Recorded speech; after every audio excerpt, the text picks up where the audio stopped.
ஏறத்தாழ 3 மாத இடைவெளிக்கு பிறகு ஜூன் மாதம் 4ஆம் தேதியிலிருந்து வித்ட்ரா ரிக்வெஸ்ட் கொடுக்கலாம். அதன் பின் அவரவர் கணக்குகளை பணம் அனுப்பப்படும்னு 3 மாதத்துக்கு முன்னாடியே எம்டி அவர்கள் ஆஃபீஷியலாக தெரிவிச்சிருக்காரு.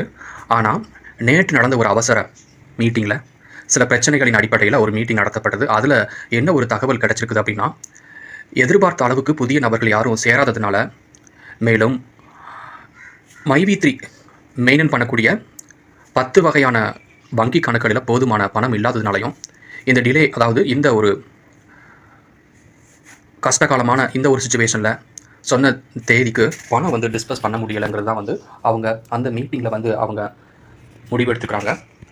அதனால் எப்போ வங்கி கணக்கில் பணம் போதுமானதாக வருமோ அது வரைக்கும் க்ரௌன் மெம்பர்ஸ், அதாவது சிஎம் உறுப்பினர்களுக்கு பணம் இன்னும் டிலே ஆகும் அப்படின்னு நேற்று நடந்த ஒரு மீட்டிங்கில் டீம் லீடர்ஸ்களுக்கு இதை அனௌன்ஸ் பண்ண மாதிரி சில தகவல்கள் அலுவலகத்தில் அக்கௌண்டண்ட்டாக இருக்கக்கூடிய சில உறுப்பினர்கள்ட்டிருந்து வரக்கூடிய ஒரு செய்தி பரவலாக பேசப்பட்டு வந்துச்சு.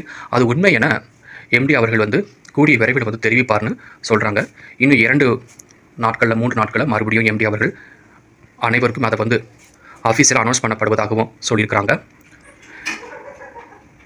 ஆனாலும் அவர் என்ன முடிவெடுத்திருக்காருன்னு பார்த்தீங்கன்னா, இந்த மாதத்துக்கான ஒரு 40 லட்சம் வங்கியில் கடன் வாங்கி அதன் மூலமாக எக்ஸிஸ்டிங், அதாவது இருக்கக்கூடிய சிஎம் உறுப்பினர்களுக்கு பணத்தை டிபாசிட் பண்ணிவிட்டு அதுக்கப்புறம் மறுபடியும் ஒரு இடைவேளை விடுவதாகவும் முடிவெடுத்துக்கிறாங்க. ஸோ வங்கியில் எப்படியாவது கடன் வாங்கி சிஎம் உறுப்பினர்களுக்கு அவர்கள் உரிமை கோரிய தொகையை டெஃபினட்டாக அவரவர் வங்கிகளை வங்கி கணக்குகளை டெபாசிட் பண்ணுறதாகவும் முடிவு எடுத்துருக்காங்கன்னு சொல்லி பரவலாக நம்பத்தகுந்த செய்திகள், அதாவது அலுவலர்கள், அந்த மைவி3 அலுவலகத்திலிருந்து வேலை செய்யக்கூடிய நபர்களுடைய வாயிலாக சில மெசேஜ் உண்மை என இப்போது நிரூபணமாயிருக்குது.